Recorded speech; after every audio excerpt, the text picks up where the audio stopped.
Why kids? Why children? Why an entirely child clothing line? Because we don't have fun anymore. If I may, I am expertly qualified in this as someone that has to dress a child every day. Have you walked into a child's clothing store?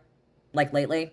You could probably very clearly see the boys' side and the girls' side. Why? Because one looks like a rainbow unicorn threw up on it, and the other one looks like it's trying to prove its masculinity with a football and a race car. There is no joy.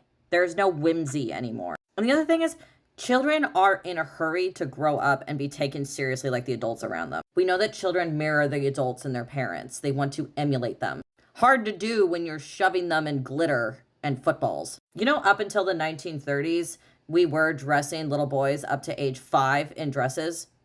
Why? Potty training a lot easier in dresses, but not right. HONGJOON has said over and over again that if he was to have his own clothing line, he does not want a boy's side or a girl's side, and that is perfectly emulated through children. The construct that children have of gender is entirely formed by the adults around them based on how they dressed and act around them. Children don't actually care. If you talk to any elementary school teacher, you can see a very big shift in the divide when children figure out gender and like, oh, that's a boy, I'm a girl, I'm not supposed to play with boys. You can see it because it is taught. Also, children are a lot smarter than people give them credit for. Letting children wear what they want to wear and have an interest in fashion is so good for their brain development because you are building their independence and their confidence and you are taking them seriously. I don't know if you've ever looked back at pictures of you as a kid and you're like, wow, I dressed myself clearly.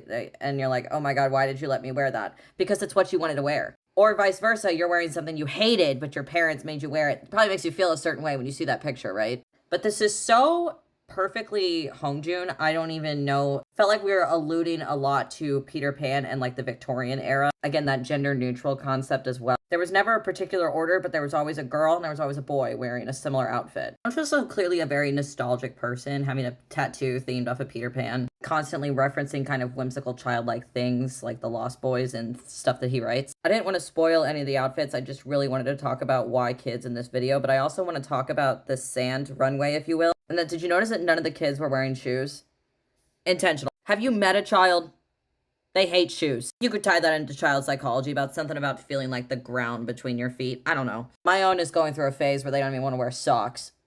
I'm lucky if I get shoes on them. Again, just that fun, playful, whimsical, not being taken too seriously, but also serious enough and age appropriate. Taking children seriously because they are people. They are individuals and they are going to be adults in society. Actually taking the next generation seriously in the same way that our parents were supposed to take us seriously. Maybe they did, maybe they didn't. I can't speak for you. Or we could just make the joke that kids are smaller and you take up less fabric. Anyways, have some whimsy.